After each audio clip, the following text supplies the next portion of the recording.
പരസ്പരം പോരടിക്കാതെ, പരസ്പരം ഈഗോ വെച്ച് നടക്കാതെ, പരസ്പരം കരങ്ങളോട് കരം ചേർത്ത് പിടിച്ചുകൊണ്ട് നമ്മുടെ പരിമിതമായ സാഹചര്യത്തിൽ നിന്നുകൊണ്ട് ഒരുമിച്ച് നിൽക്കുമ്പോൾ അവിടെ ദൈവം അനുഗ്രഹം ചൊരിയും. അവിടെ ശാശ്വതമായ ജീവൻ ഉണ്ടാകും, അവിടെ നന്മകൾ ഉണ്ടാകും. അതിന്റെ ഒരു ദൃഷ്ടാന്തമായി ഈ PTC സഭയെ ദൈവം നിർത്തിയതോർത്ത് കർത്താവിന് ഞാൻ സ്തോത്രം ചെയ്യുകയാണ്.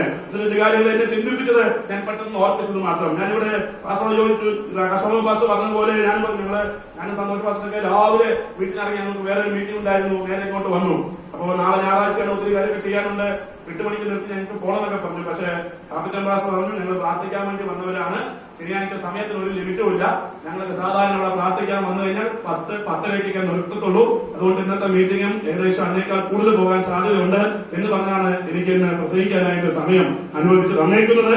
അതുകൊണ്ട് സമയം ഞങ്ങൾക്ക് തിരക്കാണെങ്കിൽ നിങ്ങൾക്കൊന്നും തിരക്കില്ല എന്ന് മനസ്സിലാക്കിക്കൊണ്ട് ഞാൻ 1-2 ചിന്തകൾ വേഗത്തിൽ നിങ്ങളുമായിട്ട് പങ്കുവയ്ക്കാൻ ഞാൻ കർത്താവിൽ ആശ വയ്ക്കുകയാണ്. നമുക്ക് വേഗത്തിൽ ഒരു വാക്യം വായിക്കാം, ആരും ഭയപ്പെടേണ്ട, പെട്ടെന്ന് 1-2 ചിന്തകൾ പറഞ്ഞാൽ നിർത്താം. 102-ാം സങ്കീർത്തനം അതിന്റെ 6-ാം വാക്യം നമുക്കിത് വായിക്കാം. 102-ാം സങ്കീർത്തനം അതിന്റെ 6-ാം വാക്യം.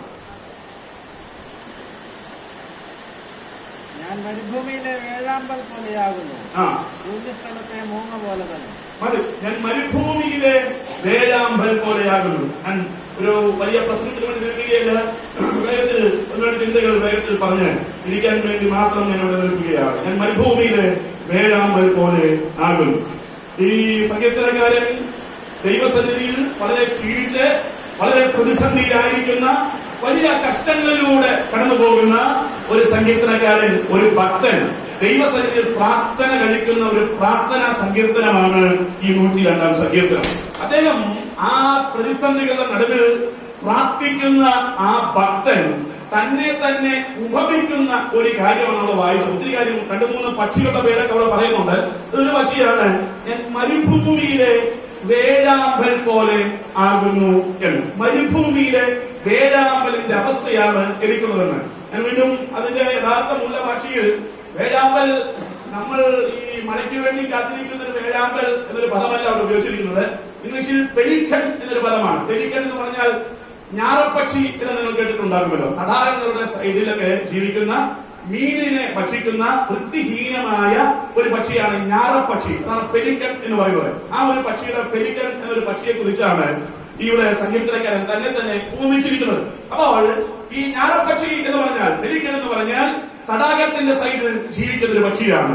അതിനെപ്പോഴും മത്സ്യം ആവശ്യമാണ്, മത്സ്യത്തിന്റെ ഗന്ധം എപ്പോഴും ഉണ്ടും. വൃത്തിഹീനമായ ഒരു പക്ഷിയാണ് ഈ ഞാറപ്പക്ഷി എന്ന് പറയുന്നത്. സങ്കീർത്തനക്കാരൻ പറയുകയാണ്, ഞാനൊരു ഞാറപ്പക്ഷിയെ പോലെയാണ്, പക്ഷേ വെള്ളത്തിന്റെ സൈഡിൽ ജീവിക്കേണ്ട, എപ്പോഴും മത്സ്യം ഭക്ഷിച്ച് ജീവിക്കേണ്ട, എപ്പോഴും വെള്ളത്തിലേക്ക് ഇറങ്ങി തണുത്ത സാഹചര്യത്തിൽ ജീവിക്കേണ്ട ഞാൻ ഇന്നായിരിക്കുന്നത് മരുഭൂമിയിൽ, കടും ചൂടത്ത്, കടും വെയിലത്ത്, വെള്ളത്തിന്റെ ഒരു അംശം പോലും ഇല്ലാത്ത രീതിയിൽ അത്രയും പ്രതിസന്ധിയുടെ നടുവിലാണ് ഞാൻ ആയിരിക്കുന്നത് എന്ന സങ്കീർത്തനക്കാരൻ അവിടെ പറയുകയാണ്. അങ്ങനെ സ്ഥിരമായിട്ട് ഈ തണുപ്പിൽ ജീവിക്കുന്ന, സ്ഥിരമായിട്ട് മത്സ്യം ഭക്ഷിച്ച് ജീവിക്കുന്ന ഈ ഞാറപ്പക്ഷി മരുഭൂമിയിൽ പോകുക എന്ന് പറഞ്ഞാൽ ഒരിക്കലും അതിനെ സഹിക്കാൻ പറ്റാത്ത വേദനയായിരിക്കും. നമുക്കറിയാം, ഈ അമേരിക്കയിലും അല്ലെങ്കിൽ മഞ്ഞ് പെയ്യുന്ന നാട്ടിലൊക്കെ ജീവിക്കുന്ന നമ്മുടെ സഹോദരന്മാരുണ്ട്.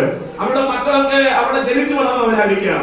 ഈ സമ്മർ വെക്കേഷനൊക്കെ അവരിവിടെ വരുമ്പോൾ ഇവിടത്തെ വെയിലൊക്കെ തട്ടി അവർ ആകപ്പാടെ അവശരായി കാണുന്നതൊക്കെയാണ്. ഈ ചൂട് സഹിക്കാൻ പറ്റാത്ത കാര്യങ്ങളൊക്കെ നമുക്കറിയാം. പക്ഷെ ഗൾഫിലൊക്കെ ജീവിക്കുന്നവർക്ക് ഒരു 45-49 ഡിഗ്രിയൊക്കെ ചൂടൊക്കെ സഹിക്കാനുള്ള ഒരു ശാരീരിക ക്ഷമത അവർക്കുണ്ടാകും. പക്ഷെ സ്ഥിരമായിട്ട് മഞ്ഞ് പെയ്യുന്ന നാട്ടിൽ ആ സാഹചര്യത്തിൽ ജീവിക്കുന്ന ഒരു വ്യക്തിക്ക് കടും ചൂടത്ത് വളരെ ബുദ്ധിമുട്ടാണ്. അപ്പോൾ സങ്കീർത്തനക്കാരൻ അത് തന്നെയാണ് പറയുന്നത്, എന്റെ അവസ്ഥ ഇതല്ലായിരുന്നു, ഞാൻ ഈ ഒരു സാഹചര്യത്തിൽ അല്ല ജീവിക്കേണ്ടത്. പക്ഷെ ഇന്നിന്റെ എന്റെ അവസ്ഥ എന്ന് പറഞ്ഞാൽ എന്റെ ജീവിത ശൈലിക്ക് നേരെ വിപരീതമായ മരുഭൂമിയിൽ ഒരു തുള്ളി വെള്ളം പോലും കിട്ടാത്ത രീതിയിൽ സഹിച്ചുകൊണ്ട് വേദന അനുഭവിച്ചുകൊണ്ട് ഒരു വെള്ളത്തിന് വേണ്ടി കാത്തിരിക്കുന്ന ഒരു ഞാറപ്പക്ഷിയെ പോലെ ഞാൻ ഇന്നായിരിക്കുകയാണ് എന്ന സങ്കീർത്തനക്കാരൻ ദൈവത്തോട് പറയുകയാണ്.